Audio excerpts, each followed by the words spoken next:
ನಮಸ್ಕಾರ ಸ್ನೇಹಿತರೆ general Kannada paper 2 group C exams ಗೆ ತುಂಬಾ ಇಂಪಾರ್ಟೆಂಟ್. ಇವತ್ತೊಂದಷ್ಟು ಇಂಪಾರ್ಟೆಂಟ್ ಕ್ವಶನ್ಸ್ ಗಳನ್ನ ತಗೊಂಡಿದ್ದೀನಿ.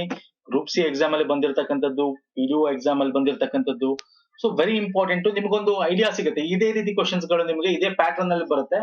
ಇದೇ ರೀತಿಯಾದ ಒಂದು ಟಾಪಿಕ್ಸ್ ಮೇಲೆ ಕ್ವಶನ್ಸ್ ಗಳು ಬರುತ್ತೆ. ಇವೆಲ್ಲ ನಿಮ್ಗೆ ಗೊತ್ತಾಗ್ತಾ ಹೋಗ್ತದೆ. ನಾವು ಪ್ರೀವಿಯಸ್ ಮಾಡಿರ್ತಕ್ಕಂಥ ವಿಡಿಯೋಸ್ ನೋಡಿಲ್ಲ ನೋಡಿ, ಪ್ಲೇ ಲಿಸ್ಟ್ ಇದೆ. ಅದರಲ್ಲಿ ಕನ್ನಡ, ಇಂಗ್ಲಿಷ್, ಕಂಪ್ಯೂಟರ್ ಎಲ್ಲ ಕೂಡ ಪೇಪರ್ 2 ಗೆ ಸಂಬಂಧಪಟ್ಟಂತೆ ಸಪರೇಟ್ ಪ್ಲೇ ಲಿಸ್ಟ್ ಇದೆ. ಲಿಂಕ್ ಇದೆ ವಿಡಿಯೋದ ಕೆಳಗೆ ಡಿಸ್ಕ್ರಿಪ್ಷನ್ ಬಾಕ್ಸ್ ಅಲ್ಲಿ ಇರುತ್ತೆ ಸ್ನೇಹಿತರೆ. ಹಾಗೆ ನಮ್ಮ ಟೆಲಿಗ್ರಾಮ್, ಇನ್ಸ್ಟಾಗ್ರಾಮ್ ಫಾಲೋ ಮಾಡಿಲ್ಲ ಮಾಡ್ಕೊಳ್ಳಿ, ಲಿಂಕ್ ಡಿಸ್ಕ್ರಿಪ್ಷನ್ ಬಾಕ್ಸ್ ಅಲ್ಲಿ ಇರುತ್ತೆ. ಫೈನ್ ಸರ್, ನಾನು ತಡ ಮಾಡಲ್ಲ, ಡೈರೆಕ್ಟ್ ಆಗಿ ಕ್ವಶನ್ಸ್ ಬರ್ತೀನಿ.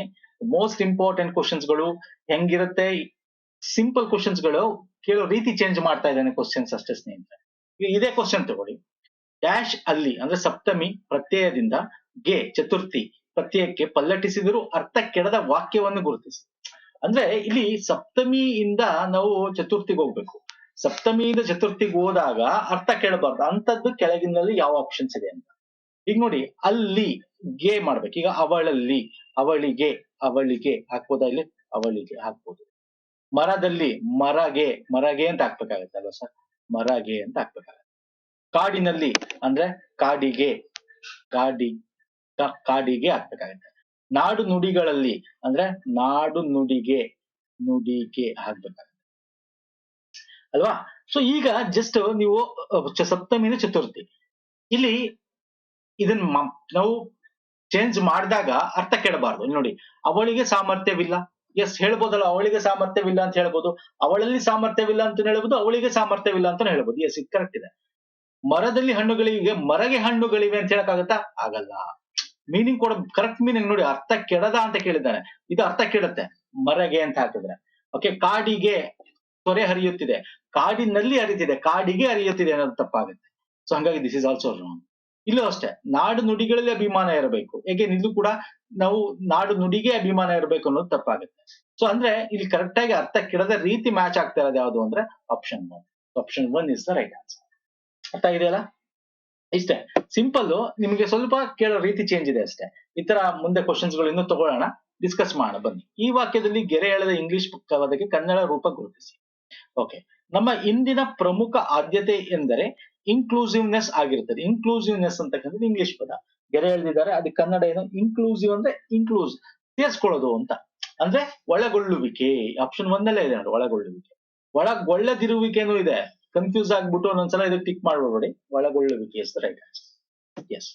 ನೆಕ್ಸ್ಟ್, ಚೊಂಬು ಶಬ್ದವನ್ನು ಬಿಡಿಸಿದರೆ ಚೆನ್ ಪ್ಲಸ್ ಪೋನ್, ಚೆಂಬೋನ್ ಚೊಂಬು ಆಗುತ್ತದೆ. ಇಲ್ಲಿ ಬರುವ ಚೆನ್ ಮೂಲ ಅರ್ಥ.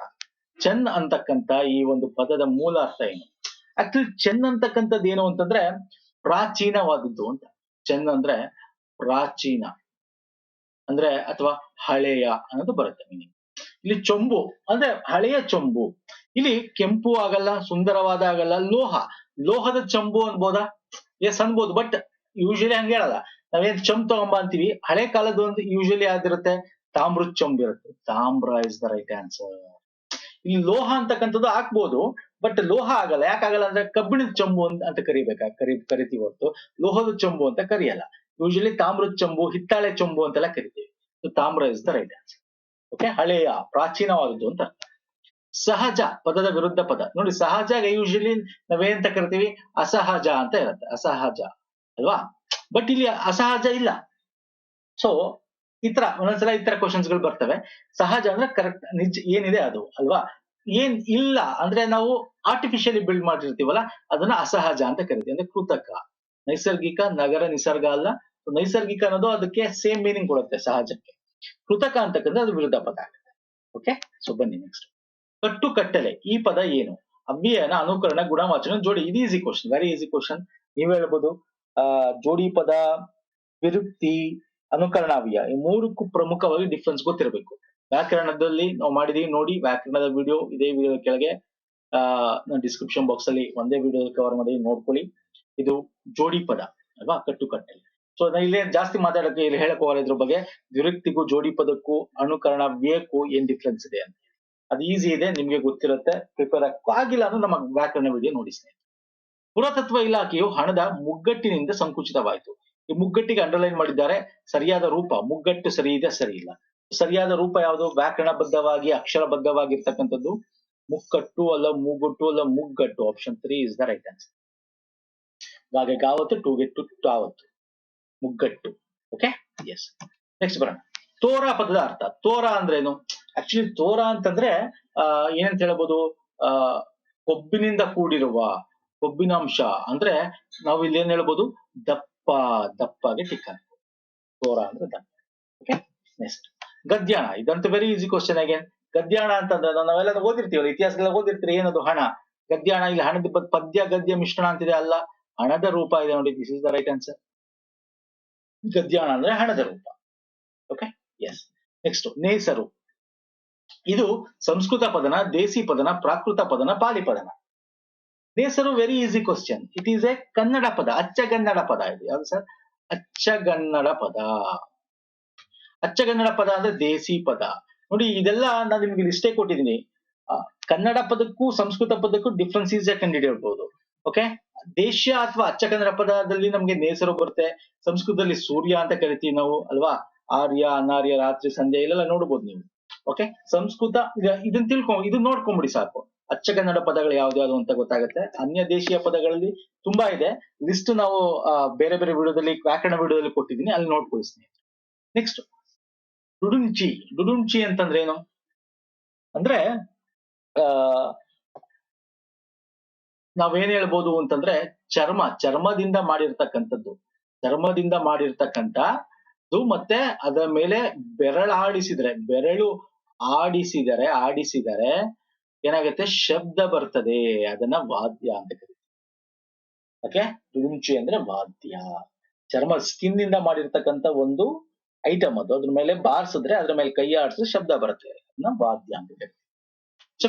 ಚಕ್ಕುಬಂದಿ ಯೂಶಲಿ ನಾವು ಹಿಂದಿ ಅಂತಾನು ಕೂಡ ಕರಿತೀವಿ. ಹಿಂದಿ ಇಲ್ಲ, ಪಾರ್ಸಿ ಇದೆ. Parsi is the right answer. Okay, Parsi ಪದ. ನೆಕ್ಸ್ಟ್, ಧಾತುವಿಗೆ ಲಿಂಗ, ವಚನ, ಪುರುಷ ವಾಚಕಗಳನ್ನು ಸೇರಿಸುವ ಪ್ರತ್ಯಯನ ಏನಂತ? ಸಿಂಪಲ್ ಕ್ವಶನ್, ಡೆಫಿನಿಷನ್ ಕೇಳಿದ್ದಾರೆ ಅಷ್ಟೇ. ಕೃತ್ ಪ್ರತ್ಯಯ, ವಿಭಕ್ತಿ ಪ್ರತ್ಯಯ, ಅಖ್ಯಾತ ಪ್ರತ್ಯಯ, ತದ್ದಿತ ಪ್ರತ್ಯಯ?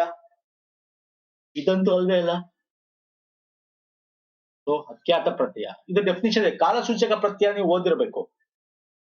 ಭೂತಕಾಲ, ಇದು ಲಾಸ್ಟ್ ವಿಡಿಯೋದಲ್ಲೂ ಕೂಡ ಮಾಡಿದೀನಿ, ನಿಮ್ಗೆ ಹೇಳಿದೀನಿ. ಕಾಲಸೂಚಕ ಪ್ರತ್ಯಯದಲ್ಲಿ ಧಾತುವಿಂದ ಮುಂದೆ ಸೇರುವ ಪ್ರತ್ಯಯಗಳಿಗೆ ಅಖ್ಯಾತ ಪ್ರತ್ಯಯಗಳು ಅಂತ ಕರಿತೀವಿ. ಅದರಲ್ಲಿ ಭೂತಕಾಲ, ವರ್ತಮಾನ, ಭವಿಷ್ಯತ್ತು ಕೂಡ ಇರ್ತದೆ. ಅಂದ್ರೆ ಲಿಂಗಗಳು ಕೂಡ ಇರ್ತದೆ, ವಚನಗಳು, ಪುರುಷವಾಚಕ ಎಲ್ಲ. ಧಾತುವಿಗೆ ಲಿಂಗ, ವಚನ, ಪುರುಷವಾಚಕಗಳನ್ನು ಸೇರುವ ಪ್ರತ್ಯಯಗಳನ್ನ ಅಖ್ಯಾತ ಪ್ರತ್ಯಯ ಅಂತ.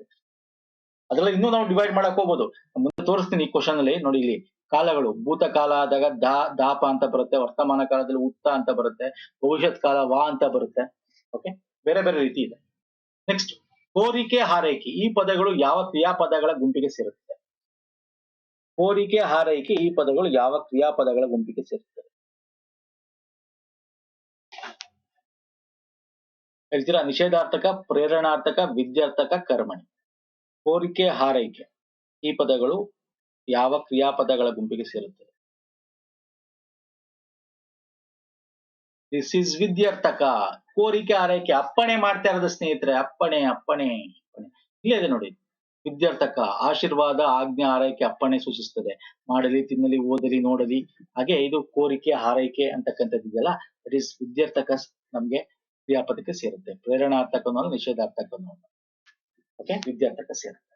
ನಿಷೇಧಾರ್ಥಕ ಅಂದ್ರೆ ಮಾಡನು, ತಿನ್ನಳು, ಓದರು, ನೋಡನು. ಸಂಭವನಾರ್ಥಕ ಇದೆಲ್ಲ ಗೊತ್ತಿರಬೇಕು. ಓಕೆ, ಸೊ ನೆಕ್ಸ್ಟ್ ಬರ್ತೀನಿ. ಪರಿಮಾಣ ವಾಚಕಕ್ಕೆ ಉದಾಹರಣೆ ಏನು? ಪರಿಮಾಣ ವಾಚಕ, ಪರಿಮಾಣ ಅಷ್ಟಿದೆ, ಇಷ್ಟಿದೆ. ಪರಿಮಾಣ ಎಷ್ಟಿದೆ, ಕ್ವಾಂಟಿಟಿ ಅಂತೀವಲ್ಲ, ಕ್ವಾಂಟಿಟಿ ಅಲ್ವಾ? ಅದನ್ನ ಅಷ್ಟು ಇಷ್ಟು ಅಂತ ಕರಿತೀವಿ, ಪರಿಮಾಣ ವಾಚಕ. ಓಕೆ, ಗುಣವಾಚಕ ಕೆಂಪು, ಬಿಳುಪು ಇವೆಲ್ಲ ಬರ್ತದೆ ಅಲ್ವಾ? ಸಂಖ್ಯಾವಾಚಕ 1, 6 ಸಂಖ್ಯಾವಾಚಕ, ಸಂಖ್ಯೆಯೇ ವಾಚಕ ಅಂತ ಇನ್ನೊಂದಿದೆ. ಅವೆಲ್ಲ ವೆರಿ ಇಂಪಾರ್ಟೆಂಟ್ ಡಿಫ್ರೆನ್ಸ್ ಗಳು ಸ್ನೇಹಿತರೆ. ಅಂತಹ ಇಂತಹ ಅಲ್ವಾ, ಎಂತದ್ದು ಅನ್ನೋದು ಇಲ್ಲಿ ಪರಿಮಾಣ ಅಂತ ಇರೋದ್ರಿಂದ ಅಷ್ಟು ಇಷ್ಟು ಇಸ್ರ ಇದೆ. ನೆಕ್ಸ್ಟ್, ಛದ್ಮ. ಇದರ ಸಮಾನಾರ್ಥಕ ಪದ ಏನು? ಛದ್ಮ ಅಂತಂದ್ರೆ ಒಂದ್ ರೀತಿ ನೀವು ಮೇಕಪ್ ಮಾಡ್ಕೊಳ್ಳೋದು ಅಂತ. ಮೇಕಪ್ ಮಾಡ್ಕೊಂಡು ಒಂದ್ ರೀತಿ ನಾವು ವೇಷಾಂತರ ಅಂತ ಇದೆ ನೋಡಿ. Is the right answer. ವೇಷ ಮರ್ಸ್ಕೊಂಡು ತಿರುಗೋದು ಅಂತ ಹೇಳಿ ವೇಷಾಂತರ. Is the right answer. ಮೋಕ್ಷ. ಇದರ ಸಮಾನಾರ್ಥಕಗಳು ವೆರಿ ಈಸಿ ಕ್ವಶನ್. ಒಂದ್ ಸೆಕೆಂಡ್, ಸಮಾನಾರ್ಥಕ ಯಾವುದು ಸರ್? ಮೋಕ್ಷ ಪಡೆಯೋದು ಕೈವಲ್ಯ, ನಿರ್ವಾಣ. Option 1 is the right answer. ಸಾಗರ, ಕಡಲು ಅಂತಿದೆ, ನವ ಆಕಾಶದ ಜನನ ಹುಟ್ಟುವುದು. ಹೌದು, ಕೈವಲ್ಯ, ನಿರ್ವಾಣ. ವೃದ್ಧಿ ಇದರ ವಿರುದ್ಧ ಪದ. ವೃದ್ಧಿ ಆಗೋದು ಅಂದ್ರೇನು ಏಳಿಗೆ ಅಂತ ಕರಿತೀವಿ ಅಲ್ವಾ. ವೃದ್ಧಿ ಆಗ್ತಾ ಇದೆ ಅಂದ್ರೆ ಏಳಿಗೆ. ಕ್ಷಯ ಅಂದ್ರೆ ಕ್ಷೀಣ. ವೃದ್ಧಿ ಅಂದ್ರೆ ಏನು ಸರ್? ಏಳಿಗೆ. ಇಲ್ಲಿ ಕ್ಷಯ ವಿರುದ್ಧ ಪದ. ಕ್ಷಯ ಅಂದ್ರೆ ಕ್ಷೀಣ. ಕ್ಷೀಣ ಅಂದ್ರೆ ಕಮ್ಮಿ. ಅದು ಏಳಿಗೆ, ಇದು ನೆಗೆಟಿವ್ ಪಾಸಿಟಿವ್ ಅನ್ನೋ ರೀತಿ ಕ್ಷಯ. Okay, yes. ನೆಕ್ಸ್ಟ್ ಬರ್ತೇನೆ PQRS. PQRS ಅಲ್ಲಿ ನಮಗೆ 2-3 ತರ ಬರುತ್ತೆ. ಒಂದು ಈ ರೀತಿ ಸಿಂಗಲ್ ಲೈನ್ ಗಳಲ್ಲಿ ಕೊಟ್ಟಿರ್ತಾನೆ, ಇನ್ನೊಂದು ನಿಮಗೆ ಈ ರೀತಿ PQRS ಕೊಡ್ತಾನೆ. ಓಕೆ, ವೆರಿ ಈಸಿ ಇರುತ್ತೆ. ನೋಡೋಣ ಬನ್ನಿ ಏನಿದೆ ಅಂತ. ದ್ರಾವಿಡ ಭಾಷೆಗಳು ವ್ಯಾವಹಾರಿಕ ಭಾರತದ ವಿವಿಧ ಪ್ರದೇಶಗಳಲ್ಲೂ ಕೆಲವು ಮಧ್ಯ ಮತ್ತು ಉತ್ತರ ಭಾಷೆಯಾಗಿ ಚಾಲ್ತಿಯಲ್ಲಿ. ಫೈನ್ ಸರ್, ಇದು ಸಿಂಪಲ್ ಇದೆ. ನೀವು ಫಸ್ಟ್ ಏನ್ ಬರಬೇಕು? ಭಾರತ ವಿವಿಧ ಪ್ರದೇಶಗಳಲ್ಲೂ ಕೆಲವು ಭಾಷೆಯಾಗಿ ಚಾಲ್ತಿವೆ ಆಗಲ್ಲ, ಕೆಲವು ಮಧ್ಯ ಮತ್ತು ಉತ್ತರ ಭಾಷೆಯಾಗಿ ಆಗಲ್ಲ, ದ್ರಾವಿಡ ಭಾಷೆಗಳು ವ್ಯಾವಹಾರಿಕ. ನಿಮ್ಗೆ ಈ ತರ ಇದ್ದಾಗ, ಸಿಂಗಲ್ ಲೈನ್ ಇದ್ದಾಗ ನಾನು ಏನ್ ಹೇಳ್ತೀನಿ ಗೊತ್ತಾ? ಒಂದ್ಸಲ ಓದ್ ತಕ್ಷಣ ನಿಮ್ಗೆ ಗೊತ್ತಾಗುತ್ತೆ. ಗೊತ್ತಾಗ್ಲಿಲ್ಲ ಅಂದಾಗ ನೀವು ಜಸ್ಟ್ ಆಪ್ಷನ್ಸ್ ನ ರೆಫರ್ ಮಾಡಿ. ಈಗ ಫಸ್ಟ್ ಎಸ್ ಅಂತೂ ಬರಕ್ ಸಾಧ್ಯ ಇಲ್ಲ. ಓಕೆ, ಎಸ್ ಅಂತೂ ಫಸ್ಟ್ ಬರಕ್ ಸಾಧ್ಯ ಇಲ್ಲ. ಓಕೆ, ಪಿ ಇದೆ, ಕ್ಯೂ ಇದೆ, ಆರ್ ಇದೆ. ಸೊ ಪಿ ನೋಡೋಣ. ದ್ರಾವಿಡ ಭಾಷೆಗಳು ವ್ಯಾವಹಾರಿಕ. ಓಕೆ, ಪಿ ಒಂದೇ ಆಪ್ಷನ್ ತಾನೇ ಇರೋದು. ವ್ಯಾವಹಾರಿಕ ಭಾರತದ ವಿವಿಧ ಪ್ರದೇಶಗಳಲ್ಲೂ ಕೆಲವು ಆಗತ್ತಾ ಆಗಲ್ಲ? ಆಗತ್ತಾ ನೋಡಿ, ಆಗ್ಬೋದು ನೋಡಿ. ದ್ರಾವಿಡ ಭಾಷೆಗಳು ವ್ಯಾವಹಾರಿಕ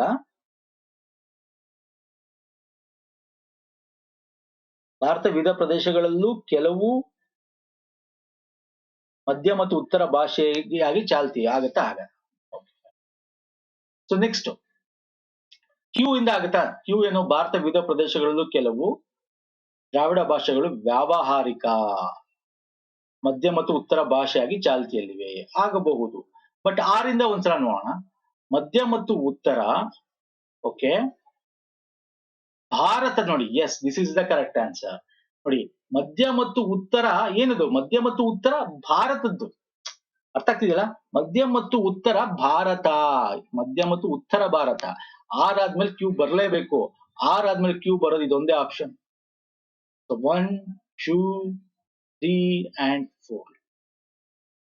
option 1 is the right answer. ನೋಡಿದ್ರಾ ಹಿಂಗೆ?